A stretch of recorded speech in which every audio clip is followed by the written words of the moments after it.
పూకొండ గ్రామ పంచాయతీ సర్పంచ్ పోలవరం విజయలక్ష్మి మా భార్య. ఈరోజు ప్రజాపాలన ప్రగతి నివేదిక అనే కార్యక్రమం ఈ రాష్ట్ర ప్రభుత్వం తీసుకొచ్చింది. ప్రజాపాలనకు ఫస్ట్ ప్రధానం డబ్బులు కావాలి. ఈ రాష్ట్ర ప్రభుత్వం రూపాయి కేటాయించకుండా ప్రజాపాలన చేయంటుంది. దాన్ని నివేదిక సమర్పించని చెప్తుంది. ఇప్పటివరకు గ్రామ పంచాయతీకి వచ్చిన నిధులు కేంద్ర ప్రభుత్వానికి 15 ఫైనాన్స్ కలిసిన అమౌంట్ గత 2 సంవత్సరాల కాలంలో స్పెషల్ ఆఫీసర్ పాలన కాలంలో ఆయన ఖర్చుకు సరిపోలేదు ఆ అమౌంట్. ఈ రాష్ట్ర ప్రభుత్వం ₹1 ఇప్పటివరకు ఇవ్వకుండా ప్రజాపాలన చేయని, ప్రజాపాలనతో పాటు నివేదిక సమర్పించని ఈరోజు గ్రామ సభలు ఏర్పాటు చేయడం రాష్ట్ర వ్యాప్తంగా. ఇది చాలా దుర్మార్గం. ఫస్ట్ మనం డబ్బులు ఇచ్చి అభివృద్ధి చేసి దాన్ని చూపించుకోవడానికి బాగుండేది. అదేవిధంగా రాష్ట్ర ప్రభుత్వం రూపాయి ఇవ్వకుండా ఇక్కడ ఉన్న శాసనసభ్యులు కూడా మా గ్రామం రావాల్సిన వాటా NREGSలో సీసీ రోడ్ల విషయానికి వస్తే మండలంలో 28 గ్రామ పంచాయతీలు ఉంటే దాదాపు 9 గ్రామ పంచాయతీలు పక్కా పెట్టేసి మిగతా గ్రామ పంచాయతీ సీసీ రోడ్లు NREGS గ్రాంట్కి వెళ్ళి కేటాయించడం జరిగింది. ఈ రాష్ట్రానికి పైన ఉన్న కేంద్ర ప్రభుత్వం బీజేపీ ప్రభుత్వం, ఈ రాష్ట్రంలో అధికారంలో ప్రభుత్వం కాంగ్రెస్, ఇక్కడ శాసనసభ్యులు కాంగ్రెస్. మీ ఇక్కడ బీఆర్ఎస్ ఉన్నామని 9 మంది సర్పంచ్లని నిధులు ఇవ్వకుండా సీసీ రోడ్లు అభివృద్ధి చేసుకోకుండా ఆటంకపరచడం జరిగింది. ఇక్కడ బీజేపీ మేము బీఆర్ఎస్ అనుకుని కాంగ్రెస్లో ఎట్లా నిధులు ఇస్తలేరు, అదే పైన ఉన్న బీజేపీ ప్రభుత్వం కూడా కాంగ్రెస్ నిధులు ఇవ్వకపోతే మీకు ఎక్కడికి వెళ్ళి వచ్చాయి నిధులు? మీ రాష్ట్రాలు మీరు కొట్లాడి తెచ్చిన నిధులు ఏమైనా ఉంటే మీరు ఇష్టం ఉన్న వరకు పంచుకోవాలి. భారతదేశంలో తెలంగాణ ఒక భాగం, తెలంగాణలో మా ఊరు ఒక భాగం. మాకు రావాల్సిన వాట ఎందుకు వస్తలేదు? మీరు మమ్మల్ని అభివృద్ధి ఎందుకు ఆపుతున్నారు మా ప్రాంతానికి? అందువల్ల ఖచ్చితంగా జనాలు గమనిస్తారు. ఎవరు ఈ ప్రాంతాల్లో మీకు మా ఊరికి వెళ్ళి మీకు శాసనసభ్యులు గెలిపించడానికి మా ప్రజలు ఓటేయలేదా? 600 లీడ్ ఇచ్చిన గ్రామ పంచాయతీ ఊక్కోండి.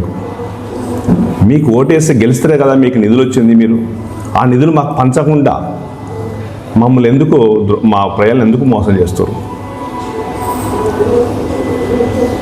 సార్, అంటే ఇక్కడ స్థానికంగా ఉన్న ఎమ్మెల్యే రాయగోపాల్ రెడ్డి గారు మంత్రి పదవి కావాలని తిరుగుతున్నారు. మరి మంత్రి పదవి వస్తే అభివృద్ధి చెందుద్దని అని చెప్పేసి అంటున్నారు. చెందుతుందా? మంత్రి పదవి మా ప్రజల చేతుల్లో లేదు. మా ప్రజల చేతుల్లో ఓటు ఉంది. నిన్ను నమ్మినాం, అత్యధిక మేయర్తో గెలిపించుకోవడం జరిగింది. మంత్రి పదవి నువ్వు తెచ్చుకోవా మీ రాష్ట్ర ప్రభుత్వం సంబంధించిన అంశం. మేము ఓటేసి మీ నుంచి కోరుకుంది మా ప్రాంత అభివృద్ధి, మా ప్రాంత సమస్య తీర్చడం కోసం మాత్రమే మిమ్మల్ని ఎన్నుకోవడం జరిగింది. అది పరిష్కారం చేయాల్సిన బాధ్యత ఎమ్మెల్యే గుండి చేస్తావా, నువ్వు మంత్రి గుండి చేస్తావా, ముఖ్యమంత్రి అయితే చేస్తావా, మాకు సంబంధం లేని విషయం. మా ప్రాంతానికి నిరవధికంగా 5 సంవత్సరాలు అధికార పార్టీలో ఎంపీగా కొనసాగినాం, ఎమ్మెల్సీగా 3 సంవత్సరాలు కొనసాగినాం, ఎమ్మెల్యే గత ప్రభుత్వ కాలంలో 4 సంవత్సరాలు కొనసాగినాం, ఇప్పుడు అధికార పార్టీలో 2.5 సంవత్సరాలు ఎమ్మెల్యేగా ఉన్నావు. నువ్వేం చేసావో మా ప్రాంతానికి కావాలి తప్ప మీ మంత్రి పదవి ఇస్తే సంతోషిస్తాం, అభినందిస్తాం, సన్మానిస్తాం. కానీ మా ప్రాంత సమస్య తీరే వరకు మేమైతే వెంటాడతాం. వచ్చేసరికి ఖచ్చితంగా ప్రజలు గమనిస్తారు. ఎవరు మేమైతే చెప్పాల్సిన అవసరం లేదు. ఈరోజు ప్రతి ఊర్లో, ప్రతి గ్రామంలో, ప్రతి వాడ చర్చిస్తున్న అంశం. ఇవాళ ఎన్నో కరువు కాటకాలతో ఈ ప్రాంతం విలవిల ఆడుతుంది. చుట్టుపక్కల నియోజకవర్గాల్లో కాలువలు అభివృద్ధి చేస్తూ, నీళ్ళు అందిస్తూ, పంటలకు ఎంతో మేలు చేస్తూ రైతులు సంతోషంగా ఉన్నారు. ఇలా మునుగోడు నియోజకవర్గం వచ్చేసరికి ఇలా కరువే కాకుండా కాస్త గతంలో ఫ్లోరైడ్ సమస్య ఉన్నదని ఈ భారతదేశ ప్రభుత్వం కూడా గుర్తించింది. దీన్ని నివారించాలని అప్పుడు నివేదికలు కూడా ఇవ్వడం జరిగింది. దానికోసం ప్రయత్నం చేస్తామని చెప్పడం జరిగింది. ఈ రోజు వరకు కూడా ఆ ప్రయత్నం అయిపోలేదు. ఈ ప్రాంత సమస్య తీరలేదు. కరువుతో పాటు ఇక్కడ ఫ్లోరైడ్ సమస్యతో కూడా ఇక్కడున్న ప్రజలు ఎంతో ఇబ్బందులకు గురవుతున్నారు. దానికి తోడు ఈ మధ్యకాలంలో మా ప్రాంతానికి వచ్చి ఈరోజు ఈ ఫార్మా కంపెనీలు కూడా మా ప్రాంతానికి వచ్చి ఫార్మా కంపెనీలు ఏర్పాటు చేయడం జరుగుతుంది. ఇలా ఫ్లోరైడ్ ఒకటి, కరువు ఒకటి, మూడోది అలా ఫార్మా విష రసాయనాలు మా ప్రాంతానికి భూమిలో వాళ్ళు ఫిల్ చేయడం వల్ల ఆ వాటర్ మా ఊర్లోకి వచ్చి ఇక్కడున్న రైతు భూమిలో కూడా ఈయన పక్కన రైతు పొలం ఏ బోర్ వేస్తే ఆ నీళ్ళు పడి పొలం కూడా ఖరాబ్ అయ్యి పొలం కుళ్ళిపోతే ఆ బోర్ బంద్ చేసుకుని వదిలేసుకున్న పరిస్థితులు మా కాడ ఉన్నాయి. ఇన్ని సమస్యలు ఉన్నప్పుడు మాకు పరిష్కారం ఇక్కడ ప్రాంతానికి పరిష్కారం ఏకైక మార్గం నీళ్లు తీసుకురావాల్సిన బాధ్యత ఇక్కడ ఉన్న ప్రజాప్రతినిధులకు ఖచ్చితంగా ఉంది, వాళ్ళ భుజస్కంధాల మీద ఉందని తెలియజేస్తున్నాం. ఓకే సార్, అంటే బీఆర్ఎస్ ప్రభుత్వం అధికారంలో ఉన్నప్పుడు అనేకమైన పథకాలు తీసుకొచ్చింది, ప్రతి ఒక్కరికి ఉపయోగపడ్డాయని చెప్పేసి అంటున్నారు. ఈ కాంగ్రెస్ గవర్నమెంట్ కూడా 6 గ్యారెంటీలు తీసుకొచ్చింది. మరి వీటికాటికి తేడా ఏంటి, ఎన్ని అమలు అవుతున్నాయి సార్? ఇలా 6 గ్యారెంటీలు తీసుకొచ్చింది, అమలు చేసిన ఏకైక పథకం ఏమంటే మహిళలకు ఉచిత బస్సు సౌకర్యం. ఇక దానివల్ల ఎవరు పొట్ట నిండదు, ఎవరు బాధ తీరదు. ఇది ప్రధానంగా అర్థం చేసుకోవాల్సిన అంశం. ఇలా ప్రతి ఒక్కరికి లబ్ధి చేకూర్చే విధంగా ఆనాడున్న ప్రభుత్వం ఆలోచించి, ఆనాడు కేసీఆర్ గారు ఆలోచించి రైతులకు ఎట్లా మేలు చేయాలి, రైతు బంధించి వాళ్ళు పెట్టుబడి ఇవ్వాలి, రైతులకు ఏ విధంగా మేలు చేయాలనే ఉద్దేశంతో ఆ రోజు ప్రతి ఊరిలో ఈ కొనుగోలు కేంద్రాలు ఏర్పాటు చేయడం జరిగింది. ఐకేపీ సెంటర్లు ఏర్పాటు చేయడం జరిగింది. చేసి రైతులు ఆనాడు వరకు మార్కెట్ల చుట్టూ తిరుగుతూ అప్పుడే బ్రోకర్లు దళారులు చెప్పిన రేటుకే రైతులు అమ్ముకునే పరిస్థితి ధాన్యం ఆ రోజు. కానీ ఈ కేసీఆర్ గారు వచ్చిన తర్వాత మనం నిర్ణయించిన రేటుకే ఖచ్చితంగా కొనుగోలు చేస్తాం అని ప్రభుత్వమే ముందుండి కొనుగోలు చేసి ఎవరికి ₹1 ఇవ్వకుండా నీ అకౌంట్లో డబ్బులు పడే విధంగా చేయడం జరిగింది. పెట్టుబడి పెట్టింది, నీకు ధాన్యం కొనుగోలు చేసింది, కొనుగోలు చేసిన ధాన్యానికి ఎవరి దగ్గర తిరగకుండా నీ అకౌంట్లో డబ్బులు పడే విధంగా చేసింది. అదేవిధంగా రైతు అనివార్య కారణాలు చనిపోతే ఇమ్మడి ప్రమాద బీమా, చనిపోయిన వ్యక్తి ₹5 లక్షల ఇచ్చే విధంగా కూడా రైతు బీమా స్కీమ్ కూడా తీసుకురావడం జరిగింది. దానివల్ల కూడా రైతు ఒకవేళ చనిపోతే 10 రోజులు అంటే దినం వెళ్ళ ముందుకే ఆయనకు చెక్ ఇచ్చి డబ్బులు ఇచ్చిన పరిస్థితి ఆనాడు చూసినాం. ఇవాళ చనిపోయే సంవత్సరాలు గడుస్తున్నా కూడా ఆ పరిస్థితి లేదు, రైతు బీమా లేదు, ఇవాళ రైతు బంధు లేదు. ఇవాళ కొనుగోలు కేంద్రాలు కూడా పోయినసారి పండిన దానం చాలా తక్కువ పండినది, అయినా కూడా దాన్ని కొనుగోలు చేసానికి ఎంతో ఇబ్బందులు పెట్టి రోడ్ల మీద. ఇవాళ రైతులు ఈరే కొనాలంటే చదువురాని రైతులు ఈ రాష్ట్రంలో వాళ్ళే చెప్తారు, స్మార్ట్ ఫోన్ లేను ఈ రోజులల్లా ఆయన ఆన్లైన్లో బుక్ చేసుకో అంటే అది ఖర్చే కదా. అది తెలిసే విధానం, అది తెలుసుకునే లోపే అది యూరియా అయిపోయిన పరిస్థితులు ఈరోజు ఉన్నాయి. అంటే నీవు సరి అయిన ఎరువులు తేలేని పరిస్థితుల్లో నువ్వు ఉండి బయటకు రోడెక్కితే మా పరువేడ పోద్దనే ఉద్దేశంతో ఇవాళ ఈ రోజున్న ప్రభుత్వం కప్పిపుచ్చుకోవడానికి దానికి ఆన్లైన్ సిస్టమ్ తీసుకొచ్చి దాన్ని ఏదో ఈ విధంగా రైతులు ఇబ్బంది పెట్టాలని చూస్తున్నారు. ఆ విషయం అందరూ తెలిసిన విషయమే. 6 గ్యారెంటీలలో ఏ ఒక్క గ్యారెంటీ ఇవాళ అమలవుతుంది. కరెంటు బిల్లు విషయానికి వస్తే ఇక్కడ ఉన్న ఈ అబ్బాయి ఇప్పటివరకు ఒక 10 సార్లు తిరిగాడు, అది ఇంతవరకు క్లియర్ కాలేదు. అదేవిధంగా గ్యాస్ 500 అన్నాడు, అది క్లియర్ కాలేదు. ఎక్కడ మీరు 6 గ్యారెంటీలు మహిళలకు 2500 అది మొదలే కాలేదు. పెన్షన్ భార్యతో పాటు భర్తతో పాటు భార్య కూడా పెన్షన్ ఇస్తున్నారు, అది ఇంతవరకు దరఖాస్తు తీసుకునే పరిస్థితి లేదు. అదేవిధంగా ఉద్యోగస్తుల తల్లిదండ్రులు కూడా పెన్షన్ ఇస్తున్నారు, అది మొదలే కాలేదు. ఈ విధంగా చెప్పుకుంటూ పోతే అది చేసే లేవు కాబట్టి చెప్తాను కూడా ఏం లేని విషయం తెలుస్తుంది. గత ప్రభుత్వం కళ్యాణ లక్ష్యం ఇచ్చింది, ఒక ఆడపిల్ల పుడితే ఫస్ట్ పెళ్లి చేస్తాను కళ్యాణ లక్ష్యం డబ్బులు ఇవ్వడం జరిగింది. పుట్టిన ఆ పెళ్ళైన ఆ తల్లి మళ్ళీ పిల్లలంటే గర్భవతి అయిన కాంచెలు పౌష్టికార్యం వేయడం జరిగింది. గర్భవతి పిల్లలను కంటే ఆ పిల్లకు ₹13,000 కేసీఆర్ కిట్తో పాటు ఇంటికి తీసుకొచ్చి తోలే పరిస్థితి అన్నాడు. 4 వాహనం ద్వారా డెలివరీ అయిన తల్లి పిల్లలు క్షేమంగా ఇంటికి చేర్చే బాధ్యత అన్నాడు నా ప్రభుత్వం తీసుకొని చేయడం జరిగింది. ఇవన్నీ ప్రతి కుటుంబం, ప్రతి ఊర్లో ప్రతి కుటుంబం లబ్ధి పొందిన అంశం అందరికి తెలిసినదే. ఈ విధంగా చెప్పుకుంటూ పోతే ఎన్నో విధంగా లబ్ధి పొందిన అంశాలు అన్న ప్రభుత్వం చేయడం జరిగింది. అది ఈరోజు ప్రజలు కూడా చర్చించుకుంటారు, మేమనం కాదు, వీళ్ళు ప్రజలు చర్చించుకుంటారు, సమయం కోసం వేచి చూపిస్తారు. సమయం వచ్చినప్పుడు తగిన గుణపాఠం ఖచ్చితంగా జరుగుతుంది. ఓకే సార్, ఇక్కడున్న కొన్ని కెమికల్ ఫ్యాక్టరీల ద్వారా చాలామంది రైతుల పంటలు నష్టంతో పాటు నీళ్ళు కూడా కలుషితమవుతుందని చెప్పేసి కొంతమంది అంటున్నారు. కొంతమంది ఏమో ఆ కంపెనీల ద్వారా గ్రామ పంచాయతీలకు అభివృద్ధి కార్యక్రమాలకు సహాయపడుతున్నారు అంటున్నారు, ఉపాధి కల్పిస్తున్నారు అంటున్నారు. ఈ అన్నిటికీ చూసుకుంటే ఎంత ఇబ్బందికరంగా ఉందని చెప్పేసి కొంతమంది అంటున్నారు. దీనిపైన మీరు ఏమంటారు సార్? ఫస్ట్ ఒక వ్యక్తి ఉపాధి చేయాలంటే ప్రాణంతో ఉండాలి. ఒక వ్యక్తి ఉద్యోగం చేయాలంటే ఫస్ట్ ప్రాణంతో ఉండాలి. ఆయన కుటుంబాన్ని ఇవాళ రసాయనంతో చంపేసిన తర్వాత ఆయన ఉద్యోగం చేస్తేంది, ఆ ఉద్యోగం చేసిన డబ్బులు ఆయన ఆ కుటుంబంలో అనారోగ్యం పాలైన కుటుంబాన్ని రక్షించుకోవడానికి సరిపోతాయా? హాస్పిటల్లో ఎంట్రీ ఫీజు సరిపోద్దా? వాళ్ళు ఇచ్చే శాలరీస్. ఇలా మన ప్రాంతంలో కెమికల్ ఫ్యాక్టరీలలో కింది స్థాయి ఉద్యోగస్తులు మాత్రమే మనవి, పై స్థాయి ఉద్యోగస్తులు మాత్రం ప్రాంతేతరులే. ఎక్కువ మొత్తం జీతం తీసుకున్న వాళ్ళు జీతం లేకుండా పనిచేసేది మనం. ఇటువంటి ఇవాళ నిన్ను మాకు ఉద్యోగం కంటే ముఖ్యం, ప్రాణం బతకడం ముఖ్యం. ఈ ప్రాంతాన్ని నిర్వీర్యం చేయడానికి, ఈ ప్రాంతాన్ని ఎడారి చేయడానికి గతంలో సమస్య ఉంది. ఇలా మూలిగే నక్క మీద తాటిపండు కాదుగా మీకు అంతకంటే ఎక్కువ బండేసినట్టుంది. ఫ్లోరైడ్ సమస్యతోటి, కరువు సమస్యతోటి ఇలా అల్లాడుతుంటే విష రసాయనాలు మా భూమిలో వదిలేస్తే ఆహారం తిని మా పరిస్థితి ఏం కాదు. గతంలో ఫ్లోరైడ్ వల్ల తినే కీళ్ళు వంకరపై 20 ఏళ్ళలో 60 ఏళ్ళలో కనపడ్డాడు. ఇప్పుడు కూడా ఆ సమస్య ఉన్నది. కీళ్ళ నొప్పులు, కాళ్ళ నొప్పుతో ఈ ప్రాంత సమస్య ప్రజలు ఎంతోమంది ఇబ్బంది పడుతున్నారు. ఇక రసాయనంతో ఎట్లా బతుకుతారు? మాకు ఉద్యోగం కంటే ముందు బతుకుండాలి. మనం బతుకునే ప్రయత్నం చేయాలి. ఈ ప్రాంతాన్ని జీవం ఉన్న ప్రాంతంగా ఉంచు, కానీ నిర్జీవమైన ప్రాంతం మార్చే ప్రయత్నం చేయొద్దని, ఆ కుట్రని ఆపాలని మేము కోరుకుంటున్నాం. సార్, మీరు అధికారంలో ఉన్నప్పుడు కూడా కెమికల్ ఫ్యాక్టరీలు ఉన్నాయి, మరి మీరు ఎందుకు ఉద్యమం చేసి నిర్మూలించడానికి ప్రయత్నించలేరు సార్? అప్పుడు మీ అధికారం ఉండే లోపే తెలంగాణ ఏర్పడే ముందుకు ఈ ప్రాంతాన్ని డివిస్ లాంటి కంపెనీలు ఉన్నాయి. తెలంగాణ ఏర్పడిన నాటికంటే ముందే గత కాలంలో, గత 5 సంవత్సరాల కాలంలో ఒక 2 ఫ్యాక్టరీ కొత్తవి వస్తున్నాయి. కిష్టాపురంలో అటుపోతే గట్టుపల్లి దగ్గర 2 ఫ్యాక్టరీలు వస్తే అప్పుడు అందరూ ప్రజాపతి, ఈ ప్రాంత ప్రజాపతిని అందరం కలిసి ఉమ్మడిగా ఉద్యమం చేయడం జరిగింది. మేము అక్కడ ఆ ఫీల్డ్ మీద పోయి ఉద్యమం చేసి ఆపడం జరిగింది. మేము ఉన్న రోజులు దాన్ని ఆపినాం, 100% పనులు ఆపినాం, పనిగా ముందు పోకుండా ఆపినాం. కానీ ఇలా ప్రభుత్వం మా పేరు తర్వాత ఇమీడియట్గా స్టార్ట్ అయినాయి, ప్రారంభ దశకు వచ్చిన విషయం అందరు తెలిసిన విషయం. ఆ రోజే ఉద్యమం చేసి మేము ఆపుతాను చెప్పిన వ్యక్తులు ఈరోజు దాని ముందు రాపడం ఎంతో బాధాకరమైన విషయం. అందుకోసం మేము ఉన్నప్పుడు ఖచ్చితంగా ఆపడం కోసం ప్రయత్నం చేసి తప్ప ఇప్పుడు యథావిధిగా కొనసాగుతూనే కంపెనీనే పూర్తయ్యే పరిస్థితి వచ్చింది. ఇది వాస్తవం. అది ప్రజలందరూ తెలుసు కదా. మీరు ఆ రోజు మేము ఆపడం కోసం ప్రయత్నం చేసినామా? అప్పుడు కూసుకుల ప్రభాకర్ రెడ్డి గారు కూడా 100% మేము కోరిన దానికి సహకరిస్తూ ముందుకు వచ్చిండు. ఖచ్చితంగా ఆపాల్సింది నిర్మోహమాట చెప్పడం జరిగింది. కానీ ఈరోజు ఆ పరిస్థితి లేదు. ఇది మేము బాధపడే అంశం.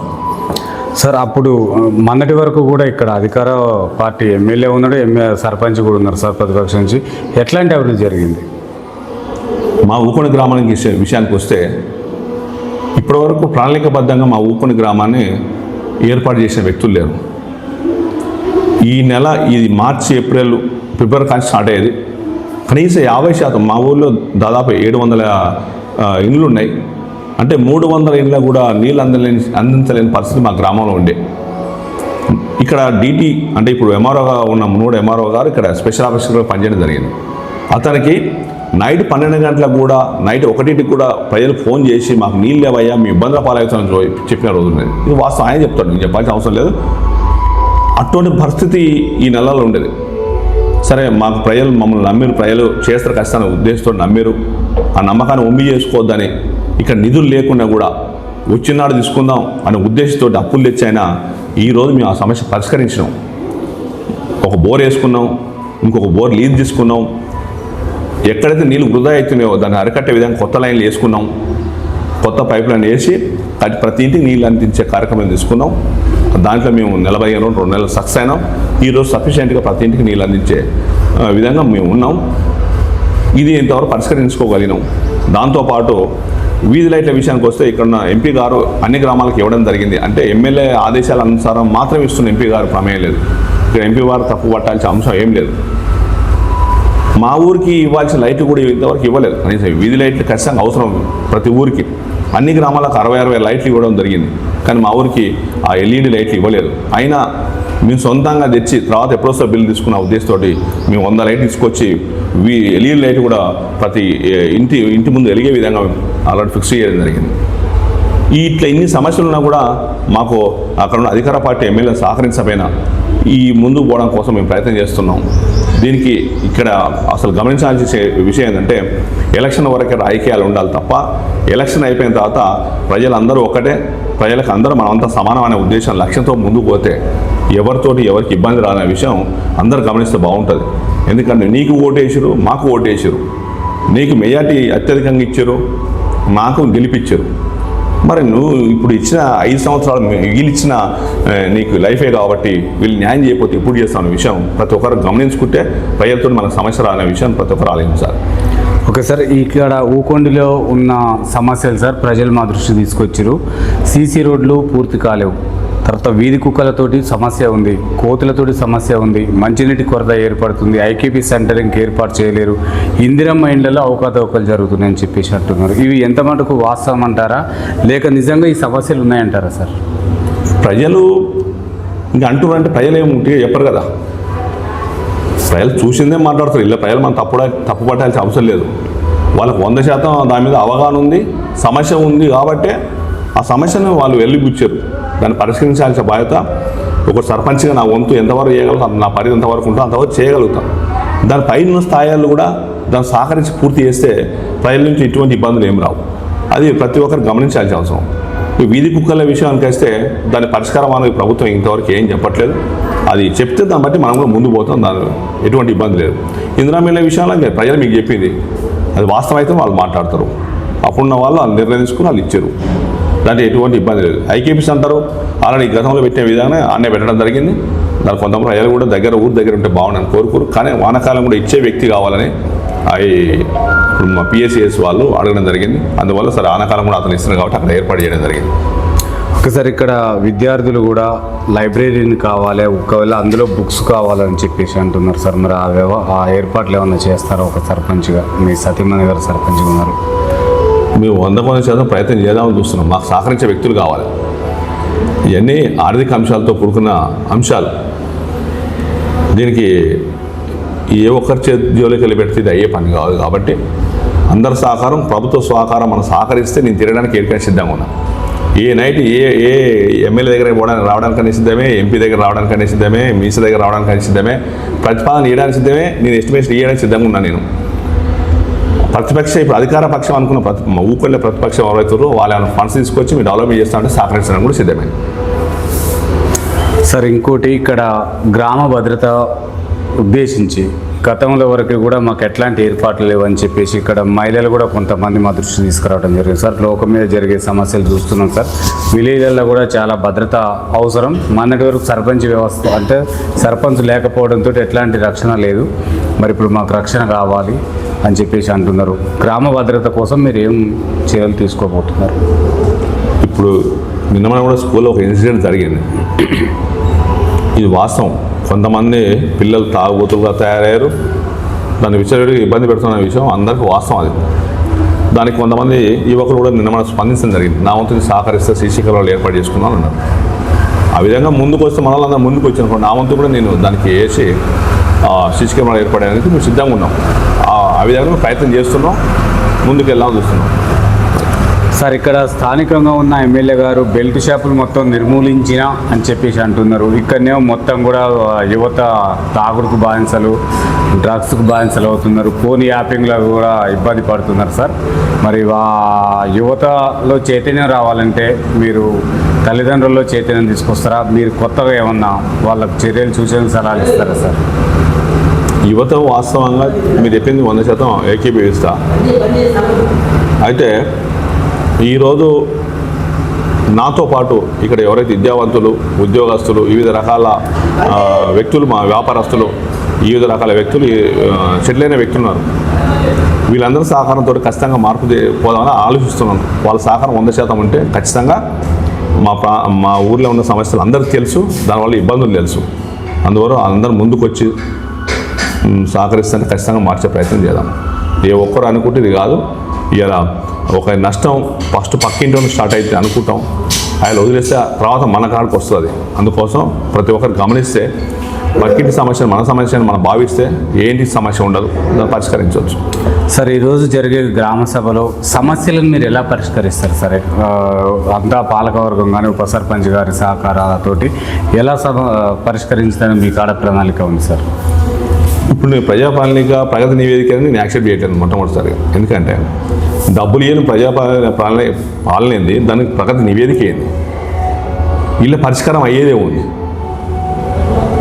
అందుకోసం అది ఏమైనా దాన్ని చెప్పుకోవడానికి టీవీలో మోగించుకోవడం తప్ప పైసలు ఇచ్చి పని చేయంటే ఎవరైనా చేస్తారు. డబ్బులు ఇవ్వకుండా ప్రగతి ఏంచి వస్తుంది, ప్రణాళిక ఏంచి తయారు చేసిద్దాం, దానివల్ల పెద్ద ఉపయోగం ఉంటుందని నేను భావిస్తట్లేదు. సార్, ఇక్కడున్న విద్యార్థులు కూడా అంతా ప్రైవేటు విద్య కోసం వెళ్తున్నారు, లోకల్లోనే మాకు విద్య ఏర్పాటు చేయాలి అని చెప్పి అంటున్నారు సార్. మరి బడిబాట కార్యక్రమం ద్వారా బడి అనుకున్న పిల్లల్ని బడిలో చేర్చడం కోసం మీ వంతు ఏ విధంగా కృషి ఉండబోతుంది? ఓన్లీ బడిబాట పెట్టినంత మాత్రాన పిల్లలు చేయను కాదు. బడిలో విద్య నేర్పించే విధానం మారుస్తుంది తప్ప బడిబాట పెట్టి 2 మాయమాటలు చెప్పి ఇళ్ళ జనగా అల్ల జిల్లా అంటే దీనివల్ల ఏం లేదు. ఇలా పేరెంట్స్ ఉదయం 9 గంటలకు 8 గంటలకు ఇంటికి వెళ్ళిపోతే సాయంత్రం 6 గంటల దాకా బావి పొలాల పనులకు పోతే రాలేరు. ఇలా కొంతమంది దాని దృష్టిలో పెట్టుకొని కూడా ప్రైవేట్ స్కూల్లో చదువుతారు. ఎందుకంటే నేను వచ్చేలోపు మా పిల్లవాడు ఇంటికాడ ఉంటే ఏం చేసుకుంటే భయంతో 6 గంటలకే రావాలి, నేను వచ్చేటప్పుడు రావాలని ఉద్దేశంతో కొంతమంది ప్రైవేట్ స్కూల్లో చదువుతారు. కొంతమంది ఆర్థికంగా స్తోమత ఉండి మామూలు మంచిది అయిపోయినా ప్రైవేట్ స్కూల్లో వేస్తారు. దీనికి అందరి కారణం ఏంటంటే చదువు, సమయం. ఇవి 2 మనం సెట్ చేయగలిగితే ఆటోమేటిక్ హై స్కూల్ ఇక్కడ ఉన్న మాకు ఫెసిలిటీస్ ఉన్నాయి. స్కూల్ మంచి బిల్డింగ్ ఉంది, మంచి అట్మాస్ఫియర్ ఉంది, కానీ మంచి టీచర్స్ కూడా ఉన్నారు. వాళ్ళు సరైన పద్ధతిలో మనం ఉపయోగించుకుంటే ఖచ్చితంగా స్కూల్ డెవలప్మెంట్ ఆటోమేటిక్ అవుతుంది. దీనికి మా అందరూ సహకారం కావాలి. కొంతమంది వాలంటరీ వ్యవస్థ 2-3 తీసుకొని సాయంత్రం 6 గంటల వరకు దాని టైం పొడిగించి వీళ్ళు హోంవర్క్ కానీ ఇచ్చే ఏ విధ అంశాలు ఇక్కడ పూర్తి చేసుకునే విధంగా ప్రైవేట్ స్కూల్ అయితే ఏ విధంగా చేస్తుందో మనం కూడా ఆ విధంగా చేస్తే ఖచ్చితంగా ప్రభుత్వ స్కూల్ కూడా మంచి దిశ తీసుకుపోతున్న ఆలోచన. ఓకే సార్, ఫైనల్గా ఉపాధి హామీ పని ఏదైతుందో దాన్ని వ్యవసాయానికి అనుసంధానం చేయాలని చెప్పేసి ఇక్కడున్న కొంతమంది రైతులు మీ దృష్టి తీసుకురమ్మన్నారు సార్. మీ ద్వారా ప్రభుత్వానికి తీసుకెళ్ళండి, చేస్తే మంచిగా ఉంటుంది, కూలీల కొరత కూడా మాకు తగ్గుద్దని చెప్పేసి అంటున్నారు. దీనిపైన మీ అభిప్రాయం ఏంటి? మీరు దీనిపైన ప్రభుత్వంకి ఏ విధంగా తీసుకెళ్తారు సార్? ఇలా ఉపాధి హామీ పని పేరే మార్చారు, పేరుతో పాటు దాని షేర్స్ కూడా మార్చారు. ఇలా 40% స్టేట్ గవర్నమెంట్ పెట్టాలి, 60% సెంట్రల్ గవర్నమెంట్ పెట్టాలి. ఇలా ఈ స్టేట్ గవర్నమెంట్ పరిస్థితి ఏంటంటే ఎవరికి ఎక్కడ ఎగ్గొట్టాలో అనే ఆలోచన ఉన్న స్టేట్ గవర్నమెంట్కు ఈ లింకు చేశారు. నాకు తెలిసి ఆ ఉపాధి పేరుతో పాటు ఉపాధి పని కూడా కనుమరుగయ్యే దిశకు వచ్చింది అనుకుంటున్నాను. ఇంతకుముందు కన్నా రైతుల మేలు జరిగింది, ఉపాధి లేని ఉపాధి కల్పించారు కానీ తప్ప ఈరోజు అది కూడా జరగదు. ఎప్పుడైతే స్టేట్ గవర్నమెంట్ తోటి నువ్వు 40% షేర్ పెట్టినావో అప్పుడే నిర్వీర్యం అవుతున్నట్టు దాని అర్థం. ఈ స్టేట్ గవర్నమెంట్ దాన్ని ఇవ్వడు, ఫండ్స్ కేటాయించదు, పని జరగదు, జరిగిన పనులు బిల్స్ రావు. ఇది వాస్తవం. ఓకే సార్, ఊకొండి ప్రజలు మొన్న జరిగిన ఎమ్మెల్యేలను కూడా గెలిపించుకోవడం జరిగింది. పంచాయతీ తరఫున మిమ్మల్ని గెలిపించుకోవడం జరిగింది సార్. 5 ఏళ్ళు మీకు బాధ్యత చెప్పారు. వాళ్ళ ఆశయం మేరకు ఏ విధంగా నూతన మార్పు తీసుకురావడం కోసం మీ ప్రయత్నం ఉండబోతుంది? మేము 100% మా 5 సంవత్సరాల పేర్లో, మా పాలకవర్గం పేర్లో ఖచ్చితంగా మార్పు ఉండాలని మేము ఆ లక్ష్యంతో ముందుకు పోతాం కూడా. ఇప్పుడు మేము చేసే కాడ చేసాం. ఈ సిస్టమ్, డ్రైనేజీ సిస్టమ్ అంతకుముందు తీపిస్తున్నాం, రోడ్లు ఊడిపిస్తున్నాం, నీళ్ళు ఇస్తున్నాం, మిషన్ దగ్గర నీళ్ళు రావట్లేమని 100 సార్లు DE తోటి SC తోటి కొట్లాడినాం. ఎన్ని రకాల ఫైట్ చేస్తున్నాం, కానీ మిషన్ భగీరథ నీళ్ళు ఈరోజు కూడా మాకు అందట్లేవు. దాదాపు రోజుకు 2 లక్షల లీటర్లు మాకు ఇవ్వాలి మిషన్ భగీరథ నీళ్ళు మాకున్న జనాభా లెక్కల ప్రకారం. కానీ ఈరోజు వరకు 20 నుంచి 30 లీటర్లు మాత్రం వస్తున్నాయి. అంటే కనీసం 15% కూడా వాటర్ మాకు ఇయ్యలేని పరిస్థితి ఈ మిషన్ భగీరథ స్కీమ్ ఉన్నది. ఇది పెద్ద సమస్య. దీన్ని కూడా మేము వినతి పత్రాలు ఇస్తున్నాం, కలెక్టర్ గారికి చెప్పడం జరిగింది. సంబంధిత డిపార్ట్మెంట్, మిషన్ భగీరథ డిపార్ట్మెంట్కు DEలు అందరినీ కూడా తీసుకురావడం సూచించడం జరిగింది. దానికి కావాల్సిన ఫండ్ ఇక మేము అధికార పక్షానికి వ్యతిరేకంగా BRSలో ఉన్నాం, పోరాడుతున్నాం. అయితే ఖచ్చితంగా పరిష్కరిస్తాం. మేము వచ్చే ఈ 2 సంవత్సరాల కాలం తర్వాత ఖచ్చితంగా BRS అధికారం వస్తుంది. ఇప్పుడు ఒకవేళ మీరు చేస్తే సంతోషం, చేయలేని పరిస్థితి వచ్చినా 2 సంవత్సరాల సమస్య లేకుండా చేస్తామనే ధీమాతో మేము ఉన్నాం. ఖచ్చితంగా ఈ 5 సంవత్సరాల పేరులో ఊరైతే ఖచ్చితంగా మారుస్తాం. డ్రైనేజ్ సమస్య కానీ, సీసీ రోడ్ల విషయాలు కానీ, వివిధ అంశాల విషయాలు కూడా ఖచ్చితంగా మార్చే ప్రయత్నం అయితే 100% చేస్తాం. సార్, ఇక్కడ ఎమ్మెల్యేకి కూడా భారీ మెజార్టీ ఇచ్చారు ఈ ఊరు నుంచి. మొన్న జరిగిన ఎమ్మెల్యే ఎన్నికలలో మరి అది అధికారంలో ఉన్నారు, మీరు ప్రతిపక్షంలో ఉన్నారు, మీకు కూడా మంచిగానే గెలిపించారు. మరి ఎట్లా సాధ్యమవుతుంది సార్ అభివృద్ధి కార్యక్రమాలు? ఇప్పుడు ఒక ఎమ్మెల్యే రాజకీయంగా అనుభవం 20 సంవత్సరాలు 30 సంవత్సరాల అనుభవం ఉన్న వ్యక్తి. సరే మేము కూడా ఆయన కాడ పనిచేసినాం, ఆయన దగ్గర 10-15 సంవత్సరాలు కలిసి పనిచేసినాం. సరే అప్పుడున్న పరిస్థితుల్లో ఇద్దరు దూరం కావచ్చు, కానీ నా మీద ద్వేషం ఉండొచ్చు, కానీ ప్రజల మీద ద్వేషం ఎవరికి ఉండొద్దు అని చెప్తున్నాను. నాకు ఉండదు, మీకు ఎవరికి ఉండొద్దు. అది దానివల్ల ఉపయోగం ఉంటుంది. ప్రజలు నీకు ఓటు వేసారు, నాకు ఓటు వేసారు. నీకు ఓటు వేసాను, నీ బాధ్యత నువ్వు నిర్వర్తించు, నా బాధ్యత నేను నిర్వర్తిస్తాను. సమస్య పోద్ది కదా. ఆ దృఢ సంకల్పం ఉంటే, ఆ దూరపు ఆలోచన ఉంటే ఖచ్చితంగా ఈ రోజున మళ్ళీ నీకు ప్రజలు నీ వంట ఉంటుంది. కానీ ఎప్పుడైతే ఈ కక్ష సాధింపు రాజకీయాలు, ఈ అణచివేత ధోరణి రాజకీయాలు ఎవరైతే చేసినా కూడా ప్రజలు మాత్రం కళ్ళు మూసుకొని అయితే కూర్చోరు కదా, సమయం కోసం వేచి ఉంటారు. ఇది వాస్తవం. మేము కూడా ఇప్పుడు కూడా కోరుకునేదంటే మిమ్మల్ని ఓటేసి గెలిపించరు, నీకు భారీ మేయాటి మేము ఇస్తే భారీ కోతలు ఆయన కోస్తారు వచ్చే డబ్బులు. మా ఊరు ప్రజలు భారీ మేయాటి ఇచ్చినాం, ఆయన భారీ కోతలు మాకు కోసి పక్క ఊరు పంచుతుండు. ఎంత చూస్తున్నారు ప్రజలు. తర్వాత దానికి తగిన మూల్యం చెల్లించి తప్పదు, నేనైనా ఎవరైనా. Okay right, thank you sir.